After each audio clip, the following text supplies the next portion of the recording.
Hi, this is Jen Rubin, and this is Jen Rubin's Green Room. We've just finished the fourth and final night at the DNC. Kamala Harris absolutely hit it out of the park. Her delivery was pitch perfect.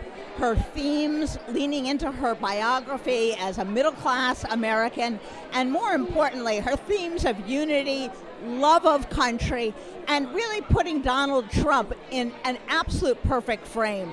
She said he is not a serious man, but the consequences of electing him are serious. And that, I thought, was the perfect framing, because it's necessary to take the wind out of his sails, to knock him down to size.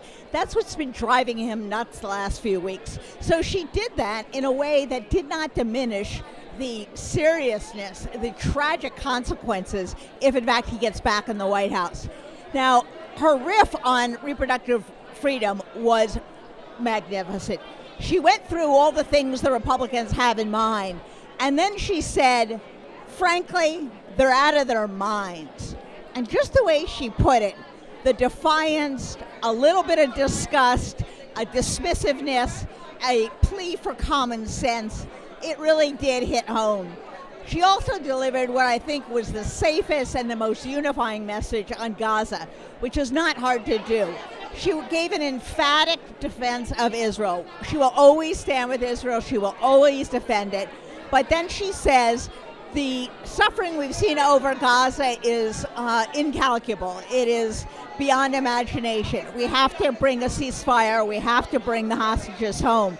That's probably not going to please the people who think Bibi walks on water. It's not going to please the people who have been protesting on Gaza. But I think that's where 80-90% of the country probably is. She also spoke at length about Putin and Russia. In some ways, this was a very Republican speech. People ask me all the time, how can you stop being a Republican? Have you changed your views? Excuse me, tough on border security, tough on crime, tough on Russian aggression, support for Israel, an opportunity society. This is what the party used to stand for. It doesn't anymore. It is utterly defunct and defective. Now, she had a lot of Republicans at this convention, and that does two things. First of all, it gives the permission structure for other Republicans to get on board, to say, I don't have to stop being a Republican, but as Adam Kinzinger said, this once I'm going to put country over party.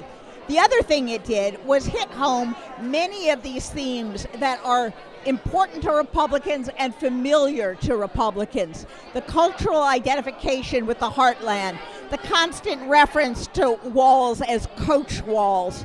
These are cultural signals that she sees people and she gets people. And I think she was quite sincere and quite passionate that she will be a president for everyone. So I think it was a smashing end to one of the most successful conventions I've ever seen. Democrats in about a month have gone from a total train wreck to a soaring crusade. And now the question is, can they run through the tape?